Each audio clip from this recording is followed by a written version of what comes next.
श्री शीतलनाथ भगवान की परम पूज्य आचार्य भगवान लब्धि सुरेश्वरी मास्टर चरणों में कोटि कोटि वंदना।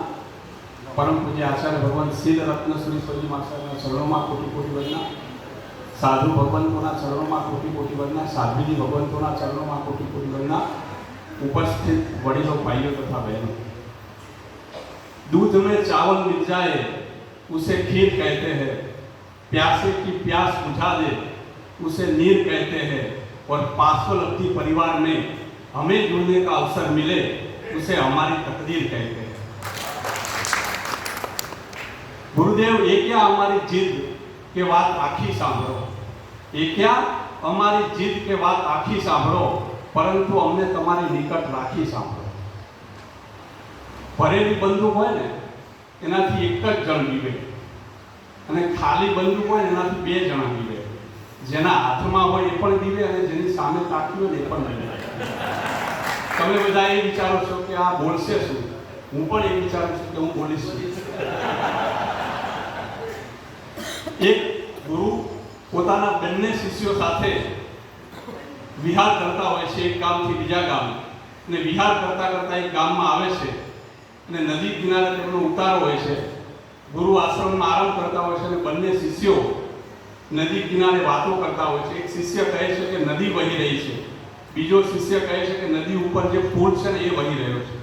पहलो शिष्य कहे नदी खूब झड़पथी वही रही है, बीजो शिष्य कहे आ पुल खूब झड़पथी वही रह्यो छे। बने चर्चाओं उग्र चाले छे। आ बने में साचुं कोण? गुरु पासे आवे छे। गुरु ने कहे अमरा बने में साचुं कोण? गुरु कहे तारुं एवुं कहेवुं छे कि नदी खूब झड़पथी वही रही है, तारुं एवुं कहेवुं छे कि पुल खूब झड़पथी वही रह्यो छे, पण मारुं एवुं कहेवुं छे कि नदी अने पुल आ बंने करता आपणुं जीवन खूब झड़पथी वही रह्युं छे। आ समय खूब झड़पथी वही रह्यो छे। नदी जे वही रही छे देखाय छे, पुल वही रह्यो छे देखाय छे, पण जे समय वही रह्यो छे ने ते देखातो नथी। हजू पण गुरुदेव अमने तो एवुं ज लागे छे कि आपणुं चातुर्मास अमारा श्री गोपाल जैन संघमां चाली रह्युं छे, पण समय एटलो झड़पथी वही गयो कि आपणुं आगामी चातुर्मास सूरत मुकामे एनु जे कार्यक्रम होय ए पण खूब नजीक आवी गयो छे। ये समय बड़ा बलवान, प्रबल पर्वत भी झुक जाया करते हैं। ये समय नदी की धार जिसमें सब कुछ बह जाया करते हैं। दुनिया के लोग अक्सर समय में चक्कर खाया करते हैं, लेकिन कुछ ऐसे भी है जो 500 लब्धि परिवार बनाया करते हैं। एक पिता वरसादनी अंदर छत्री लईने निकळ्या અને છત્રીમાં કાણું પાડ્યું। એટલે પુત્રએ પૂછ્યું, પપ્પા છત્રીમાં કાણું શા માટે? છત્રી તો વરસાદથી રક્ષણ આપવા માટે હોય છે। એટલે પિતાએ કહ્યું, કાણું એટલા માટે પાડ્યું કે વરસાદ બંધ થઈ જાય ને એની ખબર પડે એના માટે કાણું પાડ્યું। આપણે બધા અહીંયા સંસારના રંગરૂપથી બચવા માટે આવ્યા છીએ। આપણે આપણી જ અવસ્થામાં, આપણે આપણી જ વ્યવસ્થામાં જોડાયેલા રહેશું ને तो छत्री में काणु आपने भीजवी नाखशे। माटे काणाने दूर करी संसारथी बचवा छत्री नीचे आवुं छे, अने जे छत्री नीचे आव्या ने तेमना जीवन परिवर्तित थया छे। वर्षों पहला पूज्यपाद आचार्य भगवान लब्धिसुरी दादानी छत्री नीचे आव्या ने ते आजे परम पूज्य आचार्य भगवान शील रत्न सुरेश्वरजी महाराजना नामे ओळखाया। आंखोमां अनुभवनो सागर छे। केटला बधा अनुभवी गुरुदेव, 50-50 वर्षनो संयम पर्याय। आंखों में अनुभवनो सागर छलके, वाणी में जीनवचनों तथ्यों रણકે, जीवन में पंचाचारनी सुवास महके, एवा गुरुदेवना दर्शन वंदन करता आपणा सौना याद रखे। गुरुदेवनो सूरत तरफनो विहार छे। पग भीना कर्या वगर समुद्र पसार करी शकाय, पण आंखों भीनी कर्या वगर गुरुदेवने विदाय तो न ज आपी शकाय। आंखों तो आपणी भीनी थवानी ज, कारण के अपना बधाना हृदय में गुरुदेव प्रत्ये अपार प्रेम, अपार लागणी है। तमारा हृदय में कोईना प्रत्ये अनन्य लागणी होय अने व्यक्ति ज्यारे तमाराथी दूर जाए ने त्यारे तमारी आँखों में आंसू आव्या वगर रहे ज नहीं। आंसू एटले हृदयमांथी स्थानांतर करी आँखों में आवी बसेली पीड़ा। आंसुओने क्या पाळ होय छे? ए तो सरकी जाय छे ज्यां लागणीओना ढाळ होय छे। लागणी शब्दनी अंदर 2 शब्दों जोड़ाया है, लाग प्लस गणी। લાગ એટલે તક, જ્યાં તક જોવામાં ન આવે, અને ગણી એટલે ગણતરી, જ્યાં ગણતરી કરવામાં ના આવે એનું નામ લાગણી. ગુરુદેવ, આપ તો સુરત તરફ વિહાર કરશો, પણ અમારી પાસે આપની યાદો છે. વહાવી આંસુ પણ અક્ષરો ધોઈ નથી શકતો, નયન વર્ષે છતાં જાણે પૂરું હોઈ નથી શકતો, અને કહું તો જિંદગીમાં જે હતું ને તે સર્વ છે ખોયું, ફક્ત ગુરુદેવ આપની યાદોને ખોઈ નથી શકતો. हमने ऐसी भी क्या खता कर दी जो काबिले माफी नहीं, हमने ऐसी भी क्या खता कर दी जो काबिले माफी नहीं, और गुरुदेव इतने दिनों तक आपको देखेंगे नहीं, क्या यही सजा काफी नहीं? આજે પાર્શ્વલબ્ધિ પરિવારનું સ્નેહ મિલન છે. ખુદને કંઈક આપવું એનું નામ અર્પણ, અને સ્વયં અર્પિત થઈ જવું એનું નામ સમર્પણ. આજે આ બધા સમર્પિત ગુરુ ભક્તો છે. મંત્ર ફળે કે ના ફળે,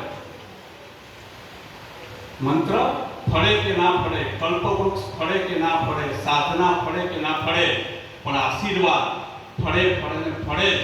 કારણ કે હૈયું અને હોઠ બંને ભેગા થાય ને ત્યારે જે અપાય તેનું નામ આશીર્વાદ.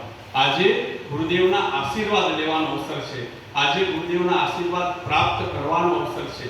ગુરુદેવ, આજે એવા આશીર્વાદ આપજો કે અમારા આપના પ્રત્યેનો સમર્પણ ભાવ ઉત્તરોત્તર વધતો જાય.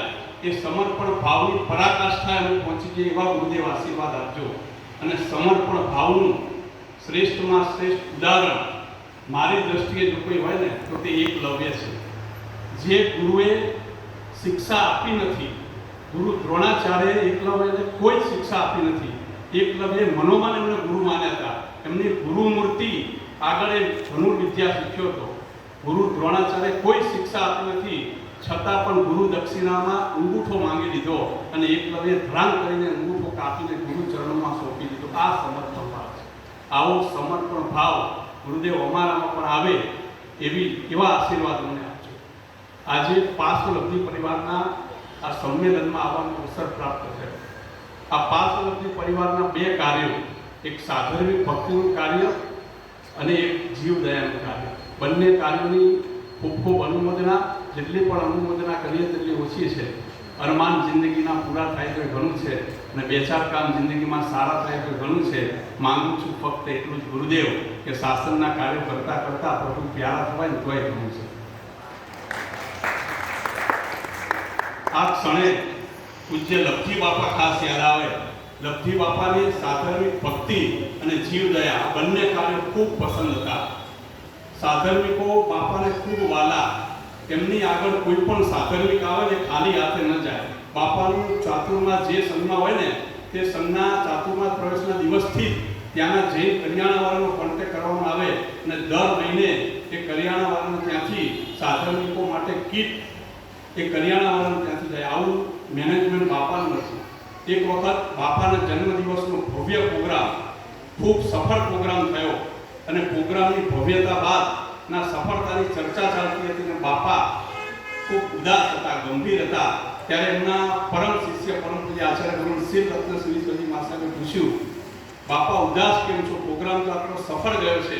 અને ત્યારે બાપા એટલું બોલ્યા કે જે કાર્યક્રમની અંદર સાધર્મિક ભક્તિ અને જીવદયા માટેનું ફંડ ના હોય ને એ કાર્યક્રમને હું સફળ કાર્યક્રમ કહેતો નથી, એ નિષ્ફળ કાર્યક્રમ છે.